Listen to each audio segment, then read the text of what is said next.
Joe Asker here with drjoebrews.com. This next brewery neural download was done here at St. Pete's Green Bench Brewing. They're the first brewery that opened in St. Pete back in 2013. Very successful from the start.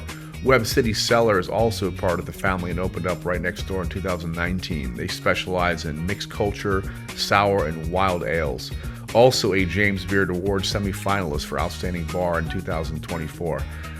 Before we get inside the brew house, if you'd like to find out more about our brewing community, click on the link in the description for more information. I met up with head brewer and owner Khris Johnson. On this day, they were taking a beer from finished fermentation to clarification and into the bright tank after using the centrifuge. Now let's go meet Khris. Joe Asker here with drjoebrews.com. We are in St. Pete, Florida. We're at Green Bench Brewery. I'm with a good friend of mine, Khris Johnson, head brewer, owner of Green Bench, and man, we're gonna be learning a lot today. Khris, I really appreciate your time. You're super busy. I walked in here, all kinds of stuff are going on today. What are we gonna learn about today, Khris? Well, we're about to centrifuge a beer, so Awesome. We're gonna transfer it from finished fermentation to clarification into the bright tank. Perfect, so let's get in there and do it. Thanks, guys. Perfect. All right, we are about to transfer a beer from this fermenter to our bright tank. We go through our centrifuge to clarify. This beer is a cream ale. It's actually the first time we made this beer. It's been sitting cold crash now for a few days, letting a lot of that yeast naturally flocculate and fall out of solution into our cylindrical conical tank. Into the conical, we then drop off yeast. That's what this tube here is for. So we'll drop yeast to sort of get rid of all the stuff that we don't really want, help clarify it, make the transfer process a little easier. We will be transferring through the racking arm. So the center port here has an arm that can kind of move around inside of the tank. This allows us to kind of find a spot in the tank where the beer is the most clear. We can kind of pull that. We can pull some very cloudy things through the centrifuge, which will help clarify and polish those beers. We try to get as much of the clear beer as possible. We did biofine this beer beforehand, which also assists in that clarification process. Once it's cold, it drops. We had biofine, clears it up a little bit more, just makes that whole process a little bit easier and faster. There's hard piping against the back wall. If you can see that back there, there's the red hose that's hooked up to it. Right now it's going through a sanitation process. We're gonna then take that, hook it up to the racking arm, pull from here, and then we're taking over our centrifuge. I'll show you what that looks like right now. Fantastic. And this is a special beer, you said. What was the theme on this beer? Yeah, this beer is called Flaxen Waxen. It's a collaboration that we do. We do a collaboration every year with American Stage in the Park. They do productions, basically musicals in the park here in St. Petersburg. And so we try to make a beer inspired by whatever production it is. This year they're doing Hair. So this beer is called Flaxen Waxen. It's a cream ale. Awesome. Great, Khris. Wonderful, man. All right, walk over to the centrifuge. This is our centrifuge. It's a GEA HBO5, manufactured in Germany. Essentially what this machine does is it clarifies the beer by spinning it very quickly. So we'll run sort of the green beer, the finished product from the fermenter, through the centrifuge. It'll spin it very quickly. The particulate will then be removed from the beer, which then is discharged down the drain. Then the clear beer bypasses and then goes to the bright tank, where we take bright beer, finished bright beer. We will then carbonate it if it requires, sort of that process in that tank, and then package there. It's a pretty loud machine, so we're just gonna show you what it looks like now. We'll have some video of it here running as well. So we're currently in the process of sanitizing it, making sure it's gonna be prepared, and then purging it so that the beer comes through both in a sanitized, obviously, environment, but an anaerobic environment as well. Get rid of all the oxygen we can to not harm the beer. And what's sort of the pathway here? This stuff comes in and where it's going and what's dumped off of it? Okay, well, so the hard piping over on the other trench drain, where the other in the tank farm. Yes. So it's going to go from the tank to the hard piping. Okay. Hard piping back behind the centrifuge. From the hard piping into the centrifuge right here, okay, which kind of goes in, goes up here, drops into the top of the bowl, spins it. Discharge comes out this way, and then is discharged down the drain, sort of underneath me. Right on. The clear beer then comes out here, and then down there, and then back out sort of the hose right next to the hose that brings the green beer in. You can kind of see in the sight glasses your green beer and then your bright beer. You basically set a parameter of, or you're searching for a parameter of turbidity, which can be looked at, read as NTUs or a percentage of turbidity. Either one of those are interchangeable, it's like Fahrenheit and centigrade, right? Same exact scale, but just two different versions of it. And so if it's shooting for a specific number, what it'll do is it'll take the green beer in, which is cloudy or has particulate in it. It'll spin it, and if it's not quite there yet, it will actually automatically sort of close itself down so that it's just recircling the sort of green beer until it gets to the right clarification or the right turbidity level. It'll discharge what it needs, and then it'll continue to transfer over. So it's just a machine that helps us dial in our clarification. We do it on all of our beers for the most part. I'd say obviously our lagers, IPAs that we want clear, West Coast IPAs. We also do it for our hazy IPAs too, though, because we are looking for a specific turbidity level even in the hazy IPAs. So we still go through a clarification process on those so that we have a stable turbidity level. When you opened up Green Bench, was this always here, or is this something you added later? We got this in 2019. We opened so Green not too Bench long in ago. 13, Okay. and then in 2019, along with the canning line and the rest of these tanks, and increase on our brew house and Web City cellar build next door, the Centrifuge was added in. So would you say this has kind of been a game changer on the quality? Since you've Definitely helped our quality. It really helped our consistency. It allowed us to dial in specific clarification levels on all of our beers. In addition to sort of shelf life, benefits, another big one is we were able to collect more beer out of almost every one of these tanks than we used to, because a lot of the beer, especially lager, IPA, like specifically West Coast IPA, you would transfer until the beer gets a little too cloudy, then you'd stop. Whereas this allows you to pull all of that beer through, pull all the beer out, and then get into the bright tank. So our yields increased drastically. It also allowed us to flip the tanks a lot faster because we don't have to wait as long for clarification. We can just go ahead and go through the centrifuge, get a bright beer immediately, and then move on, fill those tanks again the next day. That's amazing. So now a piece of equipment like this, I'm sure it's not cheap. There's probably a pretty crazy price range on these, but is it kind of paying for itself down the road? It would sound 100%. Like wow. Yeah, I mean, definitely not a cheap piece of equipment. Most of the stuff isn't very cheap. Yeah. The centrifuge definitely pays for itself pretty quickly. If you do the math back on how much beer you gain for every batch over the course of a year, it kind of pays for itselip within a year and a half. Amazing. Yeah, I didn't even think about the time savings too, because you're getting massive. done much quicker. Besides the loud noise, it's very loud. You Yeah, guys it's will very hear loud. this in a second. It's very loud. Great stuff, Chris. All right, I'll show you the Amazing, bright man. tank real quick. Love it. This is the bright tank we're knocking out into today. So we're moving from, as I mentioned, the fermenter through the hard piping to the centrifuge, through the centrifuge, and then to this tank. Currently, right now, we are cooling it down and purging it. So we're trying to get all the oxygen out, fill the whole thing with CO2. Again, so we're transferring in an anaerobic environment. Once we're in here, the bright beer will then get carbonated. The beer is already cold in the fermenter. It's been clarified with biofine. It's gonna go through the centrifuge, get further clarified and polished and really bright in color and clarity.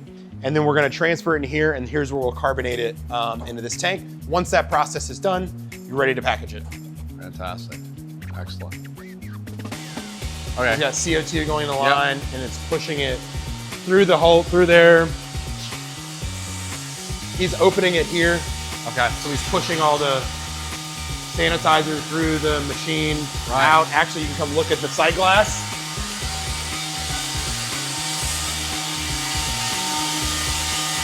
That's the paracetic acid and CO2 getting pushed through. Eventually CO2. Yeah, so it's kind of purging it. Because paracetic actually increases oxidation as well. You gotta get rid of as much paracetic as possible. Okay. He's gonna blast here too. Yeah, you're good, you're good. Sorry. Over here? Yep. Beautiful, man. So he's getting all the paracetic out. So it's just paracetic acid and carbon dioxide. Okay.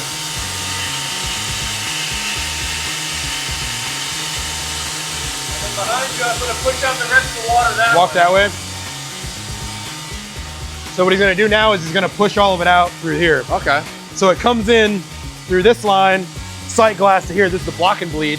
So you block it and you bleed it. Yep. He's gonna push all that out Beautiful. and then purge that multiple times. Nice. So then CO2 is the only thing in there. The whole goal here is to clean it and then get the oxygen out of there. Completely. Well, it's clean. This is sanitizing specifically. Okay. So it's already gone through after we use the machine, we do a rinse, caustic, which cleans it, rinse. Then we do basically an acid wash with like a nitric phosphoric blend, Okay. the KMS blend. and then that rinses that, so it's done, it's clean. The only thing we have to do when we come back is now a sanitizing loop, and that's with peracetic acid. Okay. So we'll do a peracetic loop. Oh yeah, he's gonna hook it up to the tank now. Oh, nice. It's gonna be over there. Okay.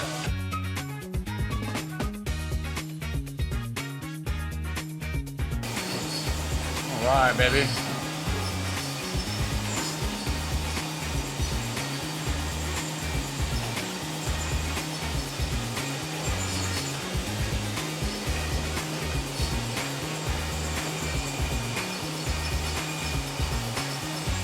And that's isopropyl alcohol. Okay.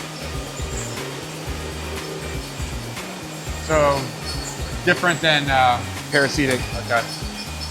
Yeah, we fill our bottles with isopropyl, so our quick spot cleans are all isopropyl, 70% isopropyl alcohol. And then our sort of soaking sanitizer and tank cleaning sanitizer is peracetic acid. Okay. So he's opening it. Gotcha. They're just communicating that one's open. We got to make sure all those lines are very, very tight. So he's tightened in really tight, because if you have especially with the temperature changes, those tri-clamp fittings can actually be loose enough that you can pull oxygen in too. Holy so shit. it's very important to kind of go around once you're doing them and like make sure these are like really tight. Yeah. You know, like, and sometimes what we'll do is we'll come by with like a screwdriver. So we like the ones with the holes in them. You can put a screwdriver in there and get them even tighter. And that just makes sure you're not pulling oxygen in. That keeps your DOs really low. Like we make sure our dissolved oxygens are very, very, very low. Yeah. It increases our shelf life and quality overall. I didn't think about that. That reverse pressure can suck it through. Sucks it right through. A loose. Especially with temperature clamp. changes too. If it gets cold and warm, like you have constriction and expansion. If it goes from hot to cold, and we're in a hot environment here in Florida, you run cold liquid through there, it actually starts to compress. And so then you have even more of an opportunity for that. So you can go through and do that. So now he has beer coming through right here in the sight glass. You can see how clear it already is. That's just from flocculation and the biofine that we use, but it's cold, clarified. This line means that the racking arm kind of goes in like this. Okay. And he can kind of control where he wants to pull from the cone. Right on. But it's going into the hard piping and then over to the centrifuge. And so we can see over here, Beautiful.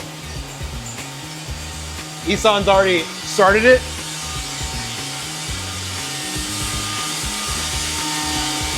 So this is the green beer. So this is the beer coming from the tank.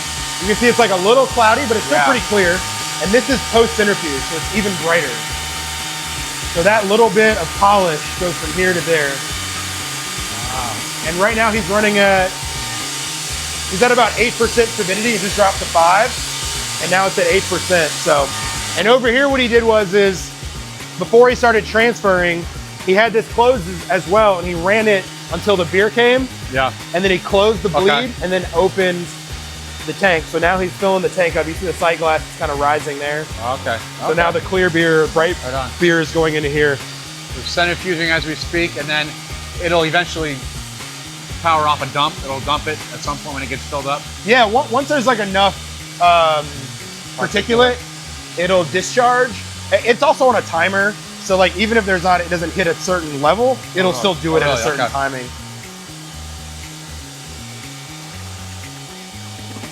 Going up. Very cool, man. Yeah, and he's moving at like, moving pretty quickly. He's moving pretty fast. He's going to like 45 barrels an hour. Damn. Pretty quick. Yeah. Cruising, man.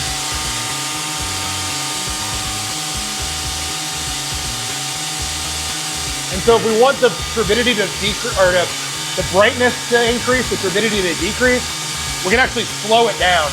So now it's being spun faster, but moving slower. So less goes into the bowl and it spins, and we can get that turbidity even lower. Okay. And you do that with back pressure. That makes sense. So like, by controlling this valve, I'm controlling the pressure, the back pressure of how much it's flowing. Okay.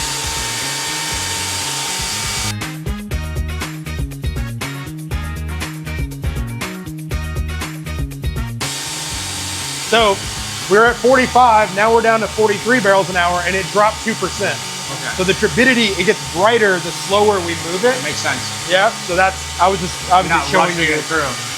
So we, like if I dropped it to 40 barrels, like decrease the pressure here.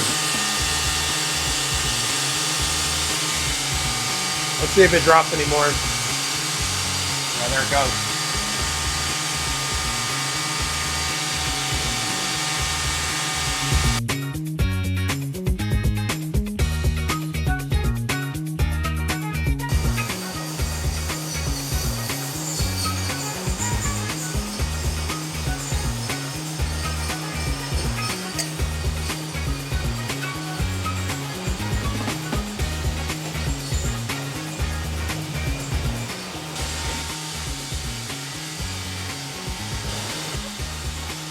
This one's from the fermenter, That's right out of the fermenter. and that's after centrifuge in the bright Yeah, tank. look at that. Big difference. They probably both smell good, but the one on the right, yeah, it's super beautiful. Gold, light gold, or light gold. Yeah, here, smell the Beautiful. difference. So that smells pretty good, I think, right? It smells like a really clean, light beer. Now smell how polished that is. Like it just smells different. Oh, it's almost like champagne-y wine-like, yeah. It's clean. It's like so much Wow. cleaner. And that's just the difference between like, here, try them both if you want to try them both. Yeah. Here, try this one Try that first. one first, yeah.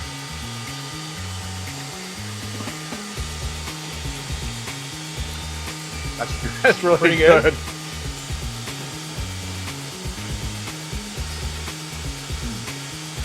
Yeah, they're both good, but man, It just cleans it up. It polishes the beer. Polish is the perfect word. Yeah. Amazing, man. That really shows it off in the glass. I'm glad you did that. Yeah. Great stuff. That's what we get to do that every day. Like every day we get to try pre and then Yeah. post, and it's a Yeah. night and day difference.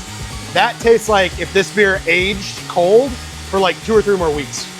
That's what it would taste like then. It would take The that centrifuge, much longer. yeah, Wow. the centrifuge just does it. So 2 or 3 weeks is the difference.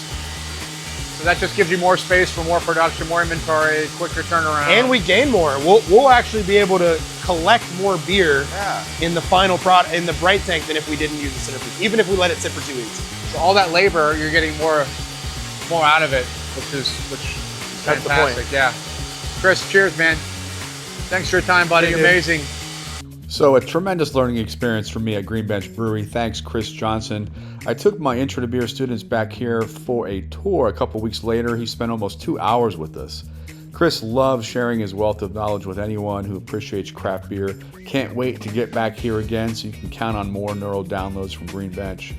If you'd like to find out more about our brewing community, click on the link in the description for more information. Check out more hands-on industry sessions on my YouTube page and on drjoebrews.com. Also search USF Brewing Arts to find out more about our certificate program. Go Bulls!